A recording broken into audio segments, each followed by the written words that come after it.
Welcome to the Lifeline, a production of Simply BJE. The goal of this podcast is to build, inspire, and to empower our listeners through conversations on business, leadership, and mental health.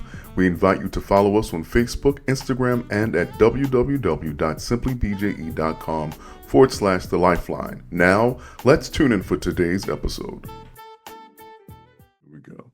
Top of the day, everyone. Thank you for joining us for this episode of The Lifeline. We're your hosts, life strategist and entrepreneur Bo Powell, social media influencer and owner of the For Real brand Lindsberg Petway, and yours truly, leadership consultant and mental health advocate Barry J. Elliott. You can visit us at www.simplybje.com/The Lifeline and on social media on Facebook, Instagram, and now on YouTube. July is Minority Mental Health Awareness Month, and so today we want to talk a little bit about that. And so as we dive into this conversation, first of all, good morning, gentlemen. How's everybody doing? What up? Good morning. Good morning. Everything's great, my brothers. Everything's good. All right now, so let's get this ball rolling. So when you guys hear about mental health, what comes to your mind? What do you think about? Mental health. Bo, what you think about? Peace. Mm. I mean, there's a lot of things that come to mind with mental health. I'm glad these conversations have really come to the forefront, especially among men this last few years or so, because I believe men, we tend to go through a lot that goes unspoken about, that's not talked about. So I'm glad that we're having this conversation amongst each other, because, you know, your mental well-being is extremely important. And for me, I believe our mentality, how we think, really drives every aspect of our lives, business, personal, romantic. And so when our mind is off, you know, when we're dealing with, you know, when you think about someone who's dealing with depression, how it just really impacts so many other areas of their life. It's a very important topic that we need to have. So when I think about mental health, I think it's just about just the well-being of my entire person, if you will, because when my mind's not right, you know, I think it tends to impact so many other areas. So, yeah, it's such a broad, when you say mental health, I just look at life itself. You know, it's with our mind. The Bible says it's with our minds that we serve the Lord, you know, so it impacts every facet of our life, how we think about things. It drives our behavior. It governs our emotions, which impacts our relationships. So it's an extremely important conversation that needs to be had. And I'm so glad that we have months dedicated to this, and even excited about the podcast that we're taking time to have these type of conversations. Right. Yeah, when I hear mental health, you know, it becomes personal. You think about how we handle it, how we navigate through it. And I think the first thing is awareness, because when I was younger, you would think mental health was dealing with people who were challenged, or people that were bipolar, schizophrenic, you know, that type of scenario. But it's more personable to each and every one of us, especially if you are a high-powered leader who deals with multiple people, multiple finances, and still try to balance a family and your own business or whatever you have going on. So when I hear mental health, I think about first recognizing the signs. What is it? What does it mean? You know, how does it affect me personally? You know, fatigue sometimes is the first sign of your mental health is being taxed. And you say fatigue, that more deals with your physical body.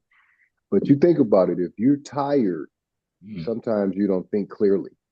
You don't respond clearly. You can, even driving, you can make mistakes. You fall asleep at the wheel. If you're fatigued and you're trying to close a deal or run a business or even deal with people, you become irritable. Um, so I think the first thing with mental health is we got to recognize the signs, and then Yeah, next engage support, get that's that good. support you need. You Uh, know, That's good. But when you were talking about fatigue, but you can be mentally fatigued, not just oh physically yeah, fatigued. You can hmm be, life Worse. can, yeah. Well, I yeah, think because mental fatigue can impact your body and it can yeah. impact your health. Stress, that would be Yeah. stress. Yeah. So that's a real thing. You just mentioned something about a support system. So let me ask you guys this question. Who holds you accountable, if anybody, for you tending to stewarding your mental health? Hmm. That's a good question, B. Thank you. I would say, and this is a question our viewers are and our listeners need to ask themselves because prior to meeting you two, Wow. um, I don't know. You Wow. know, Q, my cousin Q, because he's a big mental health advocate and he does a lot of things with mental health. So he would check in. Of course, you have the conversations with your wife, different things like that. But for somebody just to say, "What's up, man? You good? Mhm. You know, how you doing? You know, what's going on with you?" And you guys know I've called you, text you a couple of times, set up meetings. I need to vent. But I had to recognize the signs and engage the support. Because before I would just carry it.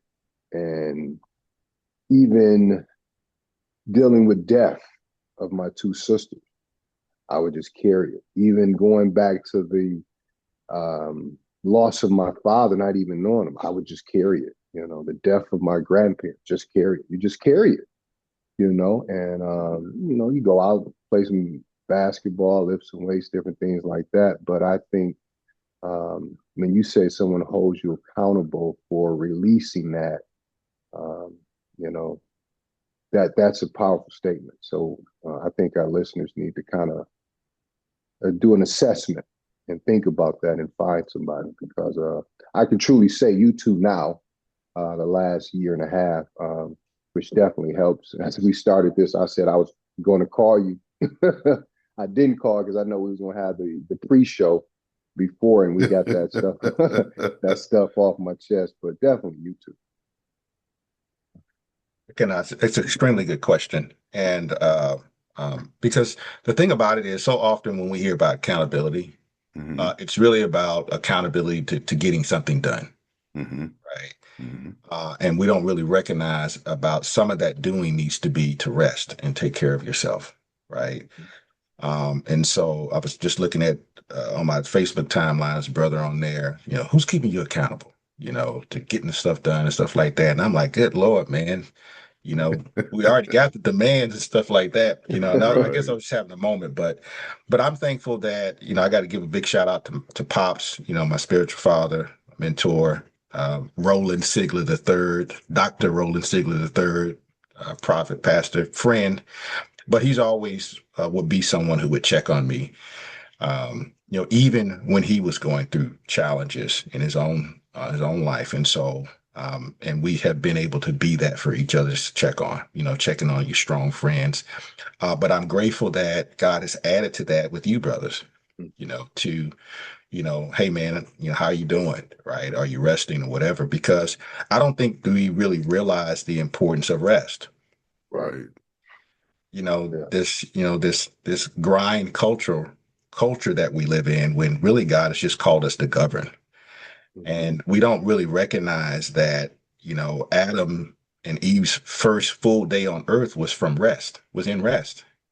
It wasn't in grind, it wasn't in hustle, it was in rest. And so, we have to learn to work from rest, not for rest, Yeah. That's what we do. We work you for us. know. I gotta, And so, do hard to rest. you know what That's I'm good. saying? You work from it. And there's a lot to unpack with that, but accountability to taking care of yourself is always good. And we don't really have that. We don't really see that across the airways, if you will, the messages that we hear. And so, like Lensberg was saying, I would challenge our listeners, to find people who places your mental, physical, and emotional well-being as a high priority, not just you achieving a lot of success, because you really can't be successful and even whole if you're not taking care of your mental health and your Hmm. well-being. Yeah. So having that level of accountability is extremely important to really achieve high levels. You got to be able to pour into yourself. If you, I should say, to be able to sustain it, you can accomplish things, but is it going to be sustainable? Is it going to be complete? Are you going to be totally fulfilled and in a position where you're healthy to really enjoy, the blessings that God has allowed your life to experience? Boy, you Yeah. just said something. You talked about pouring into yourself. And I think one of the things we have to get past is that pouring into yourself is not selfish. It's Yeah. necessary. Oh, Because absolutely. I think I mentioned this on another podcast, is that I didn't hear anything about self-care until I was 40. Right. Yeah. You hear people say in passing, take care of yourself, but to really understand that self-care is really a necessity and it's a practice, it should be a way of life. I never heard that before. Too long ago No. you heard it, but I'm glad you got it. Yeah. That was a while But ago, huh? you know There what, you fellas? go. As much that was a great question, and as much as we need someone to hold ourselves accountable, but we have to look in ourselves and hold ourselves accountable. Just how we lead and push past and want to do, Hmm. we gotta stop, and that's Yeah. leading with boundaries, Yeah. and not being afraid to um, know when to say no, to protect our peace, to be able to step away and protect time and energy without guilt. Today That's is the good. first day off in 3 weeks that I don't have a delivery that I'm going to take Wow. care of a client Mhm. because of my need to, Your um, drive. my drive and just to Yeah. make this excellent customer service base, you know, always being available for the client and making it as easy as possible. And today is the first day in 3 weeks on the day off that I'm not going back to the place I'm supposed to be away from to rest Yeah. to Yeah. make a delivery. So, Here's you a know, caveat. Here's a caveat though. When you're always available to everybody else, that means you're seldom available for yourself. yeah, yeah. Like this weekend, the holiday weekend, man. 4th of July, I cooked for a family. The It's nuts. next day, I cooked, and then it was Sunday, and it's back to work. And but you cook so good, you know. I'm like, well, don't volunteer me next year. Don't just throw my name in the hat, dear. But yeah, you gotta leave with boundaries. I think that's the most important thing. Yeah. Yeah. You And know. I think I think you have I mean, you have seasons where, you're just kind of grinding it out, you know, and you don't because maybe you're trying to hit a target. I mean, so you have those seasons where you're just on it and you have to be on it to hit that goal. But even in the midst of that, whether it could be, I remember, man, I can't think of his name, but I remember we had a show with a therapist on, and he was just talking about just during the week, if you would just take an hour in the day during was the it week, was it Dr. Key? huh? Was it Dr. Key? I don't think it was Dr. Key. Okay. Okay. Gosh, I'll remember it right after the podcast, though. Okay. Okay. But anyway, but he was just talking about a lot of times we wait till the end of the week and we really have nothing left for the people who are important to us because we're not taking care of ourselves during the week. So Hmm. even when you have hot seasons where you have a lot of high activity, where you're on it, where you're focused, it doesn't take much to just take a step back, whether it's 30 minutes or so, whether it's an hour here. If you're supposed to take an hour lunch, take your hour lunch or 30 minutes where it's just solely for Take your you. break. So it doesn't have to be this big grandiose event, although even those are necessary to where you may need to just totally take a step back. I remember I was reading um, in a book about men and masculinity, how for us men, how it's important for us to be able to spend time around other men where there's no demands on us. We just can be. And then there's times we need to have with ourselves where there's no demands, where we can Mhm. just be. How it's so important for us as men to be able to find rest. to where we just don't have to do anything. So I think that's just extremely important, and it doesn't have to be, what a lot of people tend to make it. It's just what can you do to where you can pour into yourself, and just to kind of say, you can just breathe for a second. I don't think people realize just how valuable that is, just being able to take that time for men, not just men, but even women these days, for just to take a step back and just to do something for you. I agree. Yeah, I agree. that's powerful. Yeah. So, Uh, gentlemen, how mhm. do we ensure, or how do you ensure that you stay mentally healthy? How do you keep your mental health healthy?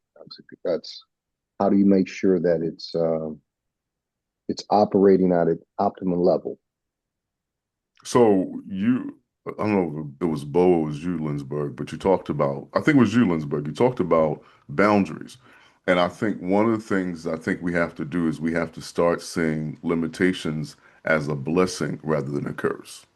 Mm. And so when I say that, I think about honoring my limitations. By honoring my limitations, I acknowledge either that that's out of my wheelhouse, I can't do that, or I've reached my max, and so I need to stop. And so I think in order for me to stay mentally healthy, I need to make sure that I honor those limits and that I honor the boundaries because otherwise I overextend myself.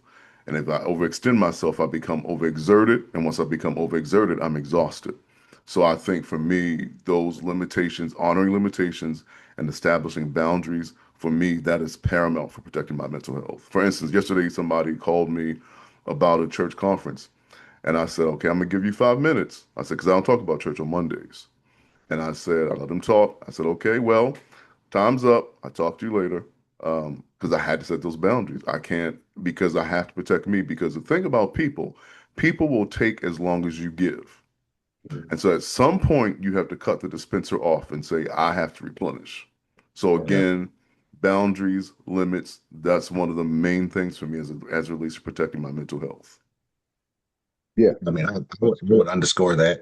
Um, I've just learned, and people have heard it multiple times, but no is a complete sentence, Yeah, and um, it doesn't necessarily require any explanation. So right. I have had to learn and still learning, getting better with just doing the same thing you said. But I think it just, especially when you are someone who is a giver, um, it can be very challenging, Hmm. especially when you tend to add to that some of the ways we were nurtured that have created certain insecurities, if you will, or certain dispositions of people pleasing, things of that nature. It makes it very difficult. But it's a muscle that you have to work, and that you have to grow to just to be able to say no and take care of yourself. Because if you don't do that, ultimately you'll get to a place to where you've poured everything out and you've helped people to reach levels and uh, be well themselves, and you're just depleted because nothing ever came back, Yeah, right? Right.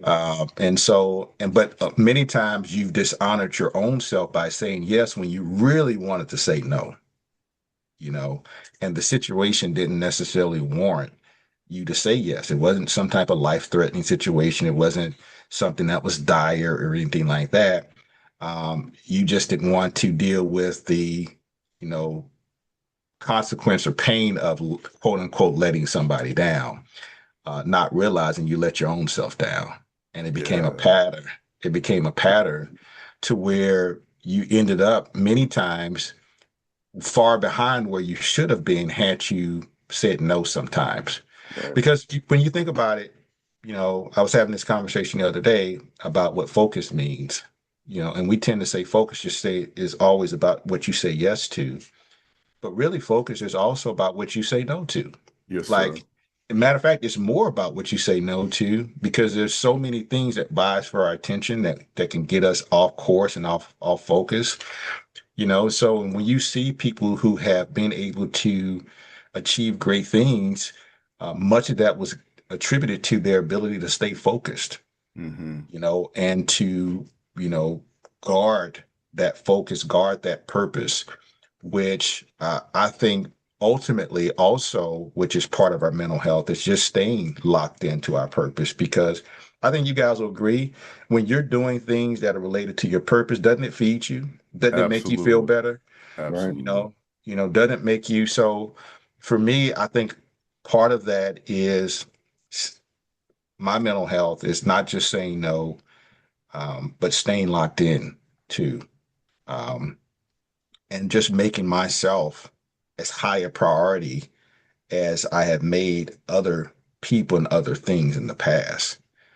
Um, I think those are some things that I'm doing and learning to do better as it relates to just protecting my mental well-being. So That's that's my two good. cents Yeah. on that. So, That's so good. I Yeah. had a question. Yeah. That's a So, great. so I mean, as men, Mhm. particularly African American men, since this is, you know, what's the other word? Was it BIPOC or something like that? Yeah, biopic or something like that. It Biopic, is. something like Yeah. that. But Yeah. that's another month, isn't it? But it's my whatever, my minority mental health. But anyway, Yeah. as African American men, as black men, right? Mm, What are some of the factors you guys feel like threaten our mental wellness? mm. I did some research on that one. I mean, I got some. Yeah. Uh, Brother said he did some research on that. and the research was just kind of reviewing my life, and kind of talking to a couple other brothers about things that have happened. I think one of the things is the unspoken pressure to be strong, to stay strong. I Mhm. think that's it. I think the other issue is to look at the racial trauma and injustice that's there. And then the financial pressure, that's another thing. We want to be great. We want to get the bag. How do we get the bag and still stay strong? And sometimes if you're a leader, being black, you might be the only one. So Mhm. there's isolation in that, That's or good. there's jealousy in that, or Yeah. there's things that happen to try to hold you back, roadblocks, sabotage. Um, and then sometimes the ultimate thing is the health challenges, you know, um, high blood pressure, hypertension, you know, sometimes that leads to eating incorrectly, stress eating, which leads to other health issues. So, That's um, good. couple things we could talk about. That's good. I would say one of the stresses are connecting to something you said, Lindsberg, um, that suck it up mentality. Because again, we grew up in a time where men's emotional palette was very limited. Anger, sexual gratification, happiness about sports. Pretty much that was what we were given. And so we were taught, that stuff like big boys don't cry. And so having to deal with our own vulnerability, I think can be a challenge. I think also one of the things that I go back to is generationally that most of the time we always have to start over. And I think that's one of the stresses that we don't always have points of reference or frame of reference. And so we find ourselves being trailblazers. That's a stress. That's a stressor. Then also not having a template, not having something we can say, oh, my father, my grandfather did this. And so I'm really stumbling into whatever I'm doing. I stumble into manhood and then I'm stumbling through manhood because again, I don't have those templates. And so that creates stress. I would tend to agree. I mean, there's so many things. Um, 'Cause I mean, there's so many things that just men deal with just because we're men. Yeah. Right. That's pretty much universal. But when you're black men, many of those threats are exacerbated. They're much bigger, of greater magnitude, Yeah. especially in I'll just put it out there, just the climate of our community. You know, Yeah. Yeah. It's different. I mean, it's crazy, bro. Like, Yeah. so that pressure to um it's not just performance. I mean, that's just given. I mean, we know we got to show up. Hmm. But Hmm. Lensberg, you alluded to this, or when you said just to be perfect, that always have it together. Hmm. Yeah. Like, you can't have almost any cracks in your armor, Right. that, that if you're not this, everybody's got their definition of what a real man is and stuff like. So Hmm. if you're not this, or if you're not that, or if you're not this, if you don't have this, or if you don't have that, then somehow that diminishes your personhood, who you Right. are as a person. And so I think those things then we can talk about just many times our skin color can be perceived as a threat in and That of Right. part. itself. Right. Absolutely. Right. So and it's tough because a lot of people don't see it. Hmm. Uh, they don't see it that way because of just how we're programmed with that. So it's just there's so many things that threaten our mental health, whether it be external threats, where it could be internal threats, trying to deal with, like you said, Barry, about our, our perception of what masculinity and manhood really is when we really never had any place of reflection of how to a springboard. So we're many times just trying to figure this out as we go Yeah. when you didn't have it. So, um, but yeah, I ain't gonna ramble on that. It's a Yeah. I it's mean, a Well, you we said something that, and let me. I had a thought. You said something with the mindset to be perfect, and I thought about what my grandmother used to tell me. As a black man, if yeah, you're going to do something, be the best at it, yeah, mhm. because you have to prove yourself. And that was the yeah, mindset from the yeah, 1900s, 20s, 30s, 40s, 50s. yeah, But it still holds true today. And if yeah, you have that mindset, it can stress you out, yeah, simply because you are carrying the burdens of trying to be successful, trying to be the one. And then mhm, when you have microaggression, cold language, when you're in a predominantly white environment, and you're trying to break barriers and do something new, it can drain you.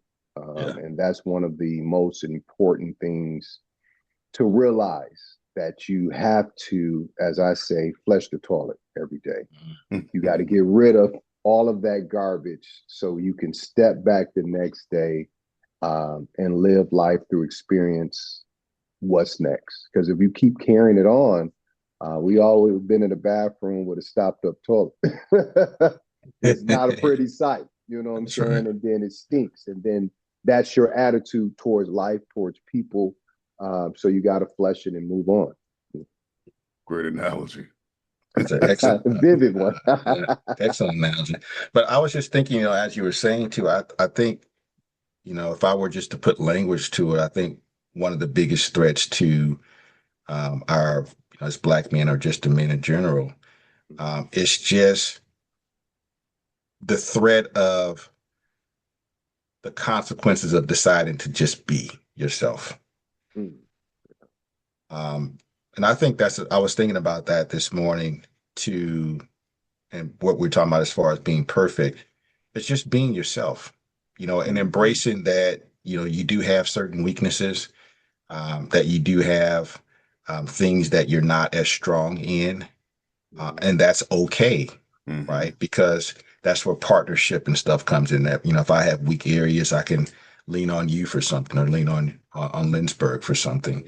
Mhm. That it's okay to just be you, Yeah. right? And Yeah. to learn to. I think that's one of the biggest. I would say one of the biggest threats that we have as men is just saying, "Hey, look, you know, I'm not perfect, and I don't have to be perfect to be the best, or Yeah. to do my best." I've learned that excellence is not always about perfection. That you can still operate in excellence without things being perfect. Mhm. You Correct. guys have, you guys have worked in, you think about ministry wise, you guys have worked at high level places within ministry. Things didn't always go perfect in the No, background, not at all. but it's still, the presentation was still excellent. Right. And I think that's something that we have to understand is that, we can be, I'll just quote unquote flawed, or have imperfections, if you will, and still be considered good men. Yeah. Yeah. You know what I mean? I Yeah. think one of the factors that is being destroyed is the stigma about mental health with men seeking help through therapy. I Yeah. remember maybe a podcast or two ago, Barry said, I've been in therapy for a couple of years now. And that statement wouldn't have rolled off so easily in the late Yeah. 90s. You know what I'm saying? Yeah. Like, Yeah. man, what's wrong with you, man? You crazy. Yeah. Right? That would have been the first Right. aspect to it. But now it's become more apparent, or more accepted to go Yeah. talk to somebody. And then when you think about it, sometimes you need a neutral person Yeah. Yeah. who has no say in, no buy into what's going on, but just can listen and give you some real advice, Yeah. You know just can something listen. something interesting. Actually, they wanted to put me in therapy when I was 5 years old after my maternal grandmother died because after she died, I grieved terribly. And Hmm. when we got to art time in kindergarten, I drew a picture of my grandmother in her casket with my mother beside the casket crying at 5 years old. Wow. And the teacher recommended that they put me in therapy. My paternal grandma was like, "We're not putting him in therapy." So I stayed with her for a while, and she talked me through the grief. So that Hmm. was a blessing to have her do that. But I think it goes back to what you said, Lindsberg, is that there was a stigma on Mhm. therapists, Yeah. psychologists, all that kind of thing. Because if you went to therapy, if you had a psychologist, you were crazy. That was the You're crazy. Correct. perception. Yeah, That's perception of absolutely it. right. But So, that was a traumatic scene for a young person. Yeah. absolutely, You know what I mean? To absolutely, see someone that you knew, you loved, that was always absolutely. moving, just laying there, and then somebody explaining to you, oh, they're dead. So what That's does that rough. mean? Yeah. Then you Right. associate dead with, at that age, maybe stepping on an ant, Yeah. stepping on a Right. bug. It's just, Yeah. it's final. So that could be traumatic, definitely. And I think as African American, in general, but definitely men, we have all experienced some type of trauma at an early age that we have kind of just packed away. Yeah. We're master filers. Like, Yeah. I know AI is a thing. I get, but I get Bo and I were talking, I think Sunday, AI we may not be as quick as AI, but our mind is as Hmm. powerful. And one of the Yeah, things that we most have definitely. for us is that we can file stuff away. But the danger of filing stuff away is that something can trigger you and you unpack it and you're not Hmm. realizing why you triggered. But it's because you filed it away so deeply and for so long that you forgot that it was there until that trigger Right. happens. Yeah. Absolutely. Absolutely. And you know what was I think was different back in our day is because we were still kind of in that village or community type focus, Hmm. whereas now we're kind of more individualized and things, we've kind of more assimilated to this, the way our culture is presented over here. But I was just thinking about the other day how we had, people in the community who would give us certain pockets or, pieces of, I guess, coaching or counseling, if you will. Hmm. Yeah. Our football coaches or our basketball coaches and stuff like that. It wasn't necessarily complete like we needed it to be, Hmm. but back in the day, we did. It wasn't uncommon for somebody to kind of pull you to the side, you Yeah. Let me know. holler at you, young Uh, fella. you see what I'm saying? To at least attempt to, Yeah. set you straight or, Set you make you straight. see things a little bit differently or tell you things maybe are going to be okay. Hmm. But now it's just, you don't necessarily have that. But I'm excited too about, just like I said at the beginning, and what you were talking about, Lynchburg, that it's not a stigma to it Yeah. anymore. Yeah. Not a stigma. Because therapy used to be the barbershop. I Yeah, remember that going to the too. barbershop as a kid and listening to the Yeah, stories. And then yeah, as I got old enough to interject into the conversation, that was the therapy. Was it right? Probably 90, maybe 70% of the time it wasn't because they're giving you their advice of what to do. I would do that if I was you with her, but it still was an opportunity to listen and add a yeah, perspective to make you think. Yeah. absolutely. So here's the deal. Do you guys find it challenging to stay on track with protecting your mental health? Challenging to stay on track.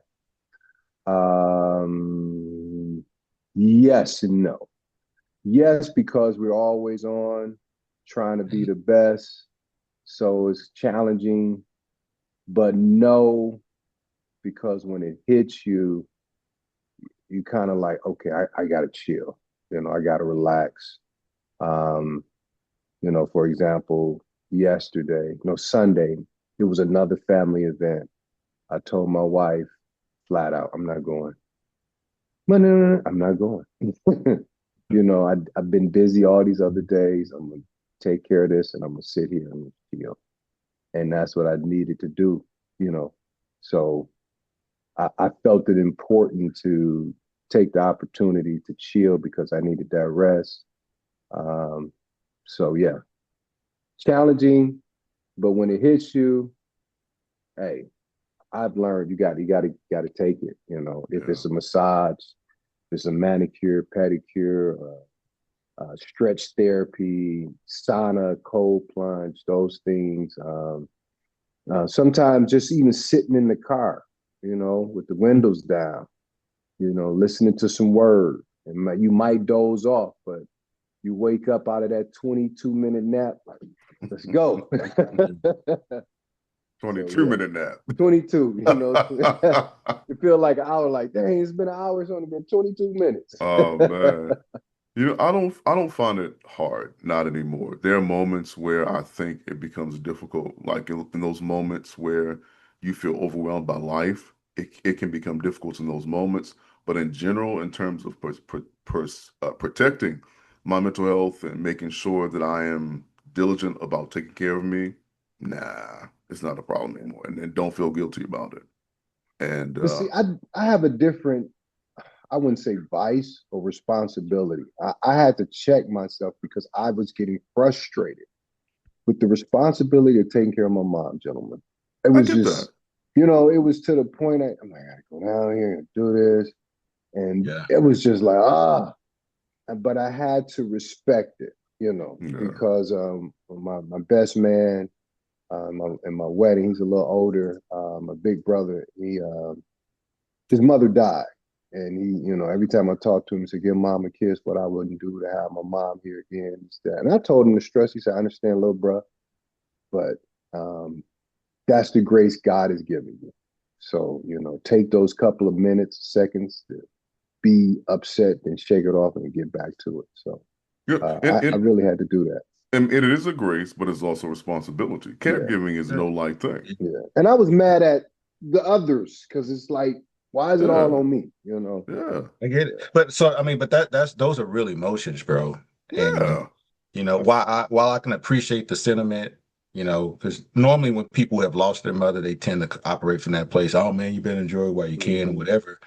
But it's just the reality of when you're caregiving, it's not that enjoyable, bro. Like, It's not. it's not enjoyable.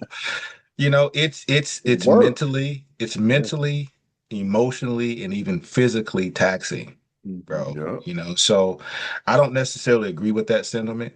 I I've agree. had people Exactly. come at me Exactly. like, man, well, that's your mother. Well, I get it. Mm-hmm. And I honor and I respect it, because I've had to transition into that role Yeah. last year. Yeah. And Yeah. it has been one of the most challenging And seasons of traumatic. my And life, right? traumatic. Yeah. I mean, to the point that, and I saw somebody post this, that like I don't even remember things like I used to. Like my memory has been impacted because of Wow. the trauma. I hate to throw that word around, but just But the it's impact, real. It's real of though. that, right? You know what I'm saying? I don't even remember. Like I don't, like I remember things. Like I almost had like like I can remember stuff from back when I was like 3. That's how my memory has been wired.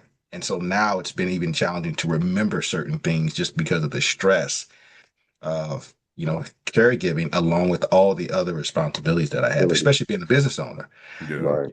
So, I don't have the luxury of PTO. So, Right. so if you're not working, You don't that eat. doesn't, you don't eat. You see what I'm Yeah. saying? So yeah, so I mean, that is a real emotion, and there's nothing Absolutely. wrong with saying, Absolutely. hey, I'm frustrated, I'm tired, I love her, but the reality is I'm tired, I'm stressed, I'm Mhm. frustrated. That's real. And I think that's part of our mental health and just being able to feel Honest. and Absolutely. honest about how we feel. You Absolutely. see what I'm saying? So yeah. And Go ahead, Bear. I see you I itching want over to say there. this I want to say this to both of y'all is that because in addition, when you're caregiving to somebody Yeah. that you love as your mother, not Yeah. only do you deal with the stress of caregiving, but you're also grieving simultaneously a loss of normalcy. Abs- Yeah, Absolutely. yeah, yeah. So it's layered, it's compound. So it's not just Absolutely. as easy somebody saying, well, you should be happy your mother's still alive. I get all that. Understand that. Mm. But that can be a way of undermining what you're experiencing emotionally. And I don't think It that's fair absolutely for is. people. It Yeah. is undermining and it's diminishing that. And so Yeah. so yeah, there's nothing wrong. Hell, I overstand, you know, the frustration of that, because the thing about it is you're only one person. I'm only one Correct. person. Yeah. And when you have all these demands, that's what I'm saying, at many times it's just being in a space where you don't have any demands, where I can Right. Yeah. just Right. Just relax. Yeah. Woosah. Just let me just chill. relax for a second. You see what I'm Yeah. saying? Hmm. So there's absolutely nothing wrong with being honest, being frustrated. I mean, every relationship carries that. Doesn't mean the Yeah. relationship is bad. Doesn't mean that you devalue the relationship or anything. It's just I'm frustrated. Like I Hmm. don't feel good right now. I don't like you right Yeah. now. Get away from me. You know what I'm saying? I mean, you do that with your kids. You do that if you're married. You do that with your wife.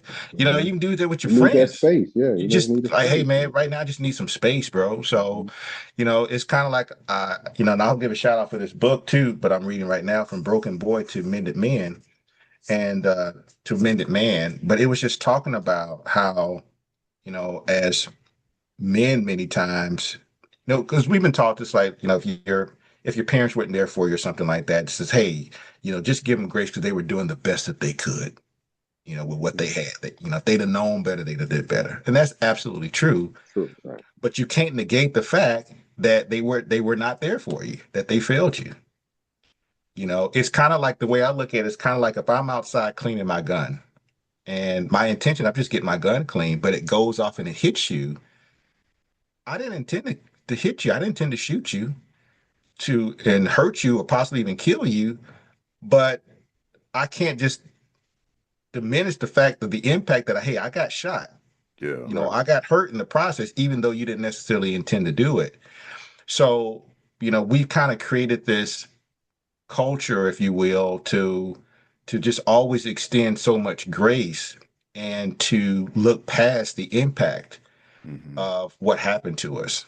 And I don't think that is not good for your mental health to dismiss or to devalue what you're feeling in a moment. Hmm. Right. It doesn't give you the freedom to be human. And so no, I don't. I don't. Somebody said that to me, like, have you ever caregived before? Have you ever done it?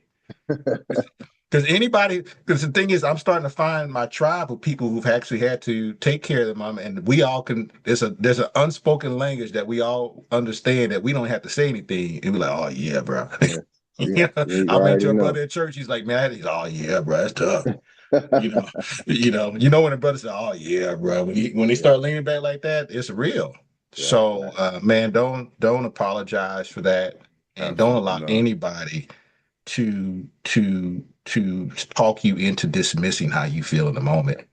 The So devil is a yeah, liar. yeah, yeah. So, What I so thought about and this statement, being strong for everyone can lead you with no one to be weak with. So yeah, sometimes you got to have that Wow. person that you can lean Yeah. on. Yeah. Yeah. absolutely. Yeah. Absolutely, bro. So nah, man, that kind of got me mad. So it's not just See, me. you So it's see, not just me. bro. Okay. Not- yeah, Yeah. no, bro. I mean, I get that. I get Hmm. that. I want my mom to be here as long as she can be. Right. But man, there are moments where it's kind of like, uh, Yeah. because I'm human. I'm human. Yeah. And the And there's limitations of being able to, I know we kind of going down a rabbit hole, but limitations to be it's able all to good. travel, to move around, to navigate Yeah. vacations, um, even hanging out too late, got to put her in bed. And it's a Come lot, on, man. man. Yeah. Uh, And uh, she'll uh, be 90. So Yeah. it's just straight infant stage. I mean, getting dressed, this cutting food. So yeah, You once a don't have man, the twice freedom a as child. everybody else. You don't have the No. freedom. I can attest to that. I mean, like just this weekend, my siblings were all out of town traveling.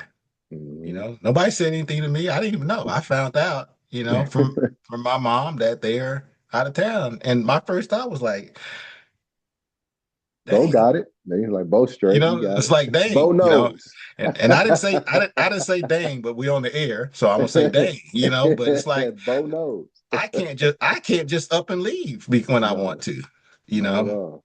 I can't just do that. I can't just decide I'm going to take a week or a weekend vacation. I can't do that. So Yeah, so I can relate to that, bro, because that contributes to the frustration. Limited, I can't do this. So it doesn't mean I don't value the honor of having to be available for her, to take care of her and all that stuff. But the reality of it is, man, it's tough. yeah. It's very limited, it's very restrictive. So, man, dude, yeah, we here for you, bro. And that's Appreciate it. that's what brotherhood is for. To be able to where you can be weak and vulnerable, and there's no judgment Yeah. with that because, man, this life can be challenging in and of itself. Mm-hmm. And when you add something like that on top of it, because dude, you're a successful business person, father, husband, friend, mentor, so many things, podcaster, all these things that you're taking care of, and there's only one of you. Right. And here's the other thing, though, being You know, going back to the minority piece is that, other cultures, because they're financially set up, if they need to go to town, they can pay somebody to come and stay with their loved one. Right. You yeah, don't have that luxury. We don't always have the Yeah. luxury. yeah, not Yeah. yet. We're working Not on it. yet. We're It's working coming. on it. Yeah. So, Transition. but Yeah. You said yeah, it. so that is the ultimate goal. Because I've got friends in my life, who kind of allude to that. Hey, man, just pay somebody. Okay, it's easy for you to say because you there. I'm on my way there. You know what I'm Right. saying? Right. And Coming. the thing about it. So right now I have to work with where I am. So you want to be do it in such a way to where it's sustainable, if Yeah. you will. You want so. But anyway, man, don't let anybody do that. You know what I mean? People, and it's something I just realized. Something it's not people that do it intentionally. They just speak from their own pain and things oftentimes. But it's kind of like a kitten being on you, and it's all cute and adorable and stuff, but it got claws, and those claws are dig in you and they can hurt you. And many times that's how people in our circle of influence, if they're not really cognizant of what they're saying to you, because they're still processing through their own pain or grief, that they can actually diminish what you're going through. I, And so, I think it's important to make sure two things that you have people who you can talk to about what's going on with you without them making it about them. I think that's absolutely. number one. Then number two, you need people that you can talk to who are able to discern when you need input or when you just need their ear. Yeah, Right. Yeah. absolutely. So, yeah, I'm with that. So, yeah, I'm going to take a deep breath.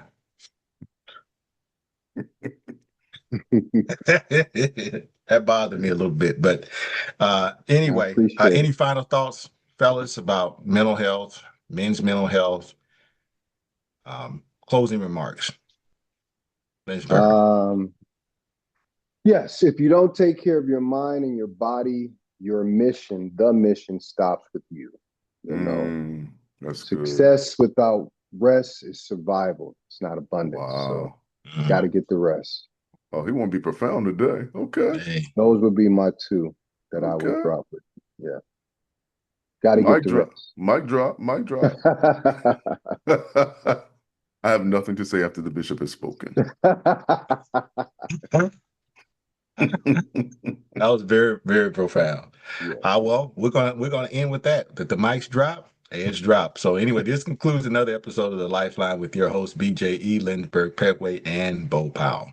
Don't forget to check us out at www.simplybje.com/the lifeline and on social media. Look, we're on a mission. We want to bring light and life into your household. So join us and let us hear your feedback. It's all about bringing life to you on the Lifeline. Y'all take care. Thank you for listening to today's episode with host, business expert, and life coach Bo Powell, social media influencer and entrepreneur Lindsberg Petway, and leadership coach and mental health advocate Barry J. Elliott. Join us next week for another impactful conversation on the Lifeline. God bless.